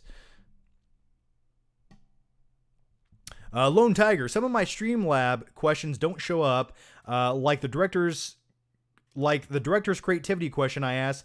I put it in the chat if you want. I'll try to find it here, man. Oh, here it is. Lone Tiger, thoughts on directors getting full creativity without studio interference. Many failed films are because directors didn't get their vision displayed just to meet a sub 2 hour running limit. The Russo bros took full advantage, released the Snyder Cut. Yeah, sometimes studios step in and they interfere, and studio executives who have no creativity whatsoever interject their useless opinions because they feel like that's what they get paid to do, even though they're not creative people and they should never have a place in the creative industry. But yeah, that's usually the problem with most studio releases is uncreative people step in because they think they're business savvy and they thus ruin the creative vision of the director and the artistic value that the film could have had. And that happens all the time. It typically does. So I hate it. So whenever a director has full creative control, sometimes it's a good thing. Most times it's a good thing. Sometimes the director just loses his shit and makes a bizarre movie. And there's many cases of this. But yeah, I more or less when you give the creative people more power for something that's artistic like a film, it's always better. Because producers of films and executives, they just want to cater to what demographics like. They think, oh, we need more sex appeal and more explosions. That's what the movie needs.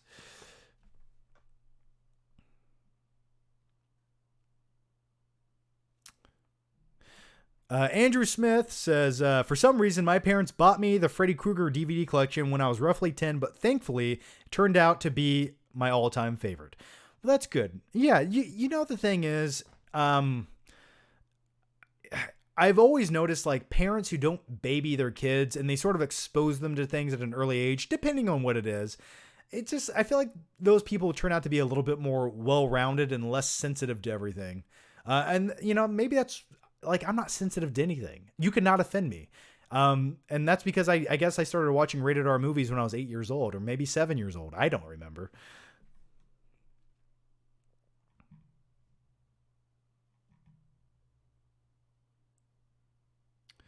All right, I'm just making sure I didn't miss anyone's questions here. Ethan Holgate, probably a silly question, but do you still love Inception? That's not a silly question at all, and I'd like to take a few moments to talk about this with you. I like Inception. I still highly enjoy it, but I will say this.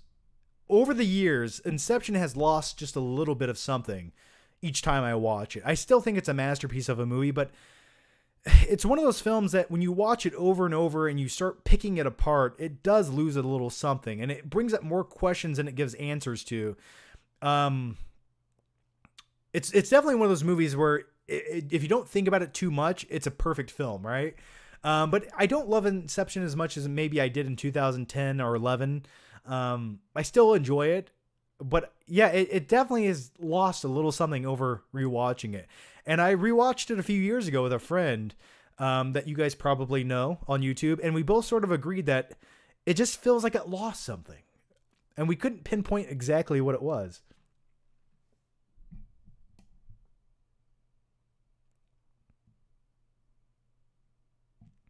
S. Panky, been watching for a lot of years and wanted to support while I was here to catch it live. Well, thanks, man. How do you decide on which movies to upgrade on 4K? I am at an impasse deciding which movies are worth it. My thing is, if you like the movie, it's one of your favorite movies, buy it on 4K. If you plan on rewatching it anytime soon, if you feel like watching that movie, buy it on 4K. Watch it in the best resolution you possibly can, the best viewing experience you can at home. That's what I'm doing. Do I want to buy every movie I own on Blu-ray and upgrade it to 4K? No way. Like, do I need Pirates of the Caribbean Part 3 on 4K? No, I do not. But, you know, with that said, I have started buying some of my favorite movies on 4K, and I will upgrade those movies. So there's probably like another 30, 40 movies I'd buy on 4K that I don't own, but I do own on Blu-ray. So yeah. And Back to the Future comes out next month on 4K, so that's going to be kind of cool. All right. Andrew Smith says, pick the flick. I don't know if I'm going to have time to play Pick the Flick today, man. I really don't. Plus, once again, there's still boxes and all kinds of shit in front of the movie section over there. Maybe I'll play like 2 movies for Pick the Flick.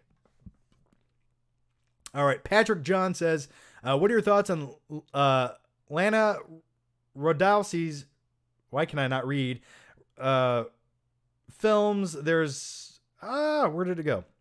There are some of the best I've seen. Great cinematography, artistic integrity.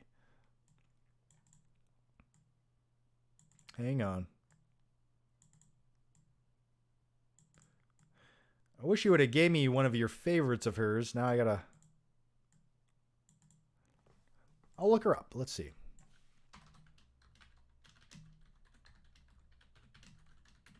Let's see.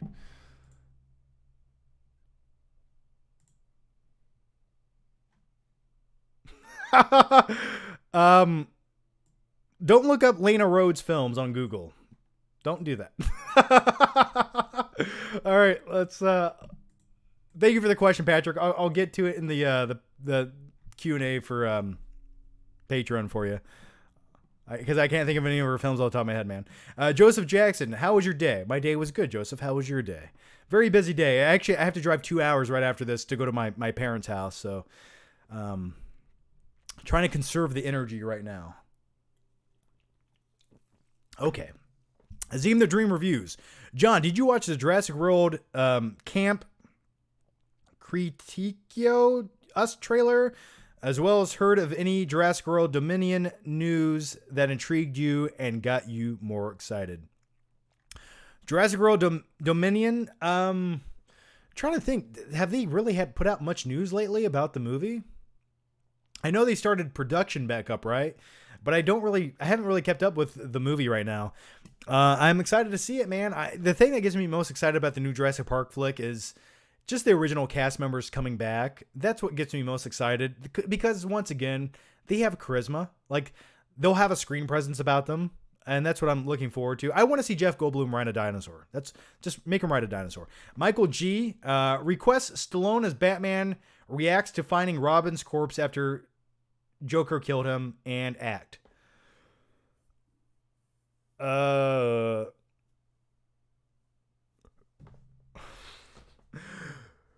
don't just lay there. Get up. Come on. I don't know what you want from me. It ain't about being the best, it's about doing your best. Patrick, thank you for the donation. Joseph Jackson, thoughts on The Social Network? I like The Social Network. It's a great Fincher flick. It's a long movie, but I like it. I rewatch it often because I sort of like movies like that. I don't always like bombastic action movies or over-the-top movies. I like how simple it is. And Jesse Eisenberg in that film is great. He was made for that role. So yeah, I like The Social Network. All right, guys, let's wrap it up there. All right, let's play. I'll play. You guys want to play Pick the Flick? Let me know. Give the video a like if you guys want to play Pick the Flick. It's a segment where I randomly pick movies off my movie shelf back there, and you guys get to pick which movies I pick. I'll say pick one more time. Pick. So how it works is you guys tell me which row and which side and how many movies in. So you say row 1 through 6, left or right side, and you'll say 10 movies in or 20 movies in or 2 movies in. And then I randomly pick that movie off my shelf and I talk about it for a few minutes. All right, so I will do that. So yeah, here goes the intro in about 2 seconds. Hope you enjoy the intro. Don't cringe too hard and please don't leave. Here we go. Pick the Flick! Yay!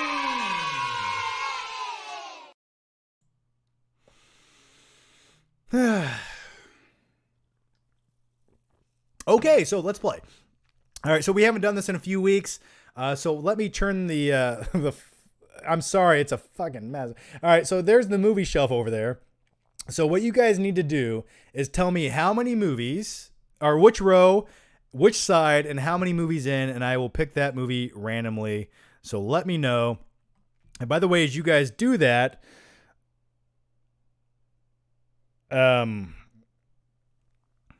yeah, go ahead and ask me now. I'm sorry. I thought I missed a question. I don't like to miss questions. All right, so let's go with some. Oh, by the way, Azim the Dream Reviews asked one more question. John, since you live in Ohio, get Stuckman on the stream. I've tried. It's the best you can do in life is try. All right, Joshua Garrison. Hell yeah. Rob K. Third shelf, 9th from the left. All right, here we go. Third shelf, 9th from the left. 3, 4, 5, 6, 7, 8, 9. Sorry for the Dutch angles on the camera here. It's Dinosaur, an instantly forgettable Disney CG movie. Does anyone like this? I've never met anyone who actually did like this movie. I watched it, forgot about it. It could have been better. I like dinosaurs, but I don't remember anything about this movie. The next one comes from Mr. Drown 73. Second row, 52nd from the right. I think there might be 50. I'll try. I don't know if there's 52 movies on that shelf, but I'll try. So let's see. That's probably 20, 40.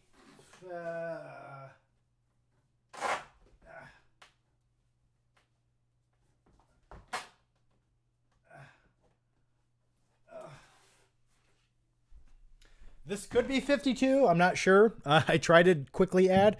Waterworld. Now, I would buy this on 4K. I still need to buy this on 4K. Watching Kevin Costner just sail the open seas drinking his own urine. That's a 4K experience I want to enjoy. The next one comes from Andrew Smith. Row 4, 13th movie from the left. All right, let's do that.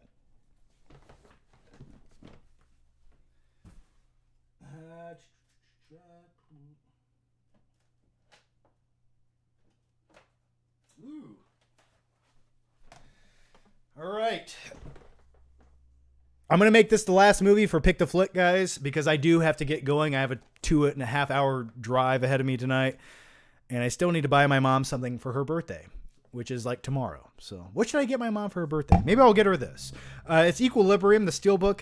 I like Equilibrium. I like how the budget's so small. In a way, it has sort of a Matrix ripoff, just ever so slightly. But Christian Bale in this movie is phenomenal. My biggest problem with Equilibrium, and I won't spoil it for you guys if you haven't seen it, I do recommend watching it, is the twist at the end.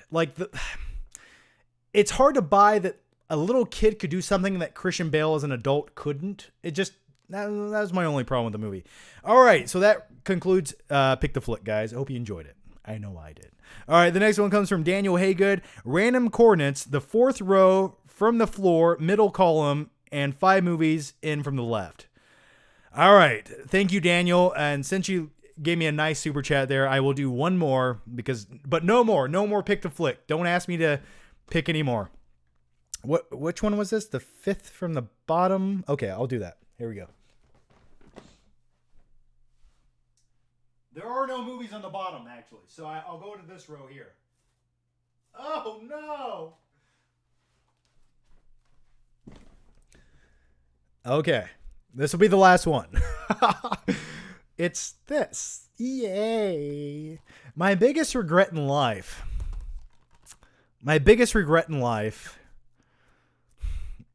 was giving this a positive grade in my review. That's my biggest regret. And I will man up and say, I don't know. At the time when I watched it, I liked Harley Quinn. I liked Margot Robbie. But then I tried to rewatch it again on Blu-ray. And I couldn't make it through 30 minutes of this movie. It's not a real movie. It's like a music video. It's like a 2-hour long music video put together. It's just randomness. And Jared Leto's Joker is fucking atrocious. Just so bad. So bad. And by the way, there's some movie news that Jared Leto, they are making a Tron Part 3, which is cool. I liked Tron. I liked it. It was okay. I'm talking about Tron Legacy. But Jared Leto will be the star of the upcoming Tron movie. I don't know how I feel about that. I don't know. Something about him in movies anymore doesn't work for me. All right. Thank you, Mr. Drown, for joining me. Joshua Garrison, happy birthday, John's mom. Well, thanks, man. I'll tell you said hi. Mr. Drown 73, thanks for joining me. Let's see who else joined us here today. Joshua Garrison, Farrell Lovely, fourth shelf, 10th from the right. All right. I'm gonna, you know what? I'm gonna do one more, and then I'm going to leave. I have nothing else to say to you, and this is the final thing I'm doing. Farrell Lovely, who's also a YouTube member, so fourth shelf, 10th from the right. I'll be right back. Let me get it.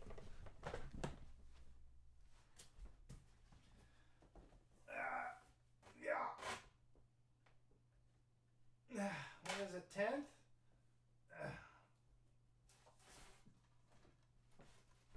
There we go. How do you like those camera angles, everybody? How do you like those? Those are pretty good, right? It's like you're watching the first Thor movie. So yeah, The Prestige, probably the most underrated Christopher Nolan film. Highly recommend it, and one of my top 3 of his movies of all time. I'd rather watch that over like Interstellar any day. I love The Prestige.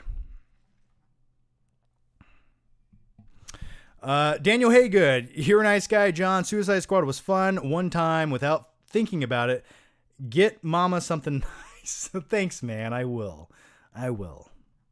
Much appreciated. And let me make sure I didn't miss anyone's questions over here. The Lone Tiger, thank you, John. Hope you have a great night with your family. You're lucky you had a basement as your cave to watch films. Haha, we don't have those in Texas. Yeah, I grew up in a basement. I grew up in my mother's basement. And it was like a safe and secure location. It was like living in the belly of the beast. I slept so good in that basement. I'll tell you that right now. No daylight penetrated that basement. That's why I am like I am. All right, guys. So that's going to wrap up this week's live show. Thank you guys for joining me. Thank you guys for asking questions in the super chats. And you guys, thank you so much. It's much appreciated. It does help. And I will see you guys this Tuesday with another live show. and we'll talk about anything and everything relating to movies. I'll answer your questions. And if you guys have joined me as a YouTube member or a Patreon supporter, look out for an upcoming Q&A just for you guys where I answer all of your questions. And usually those videos are like an hour long of me just answering your questions. It's always a good time. So if you haven't seen the post for that and you want to ask some questions, go to the YouTube members page or the Patreon page and look for the post. As always, guys, thank you so much for watching. Stay safe, and I'll see you guys next time. And hopefully movie theaters open up soon. We can watch some new movies. All right, take care. See you next time. Bye-bye.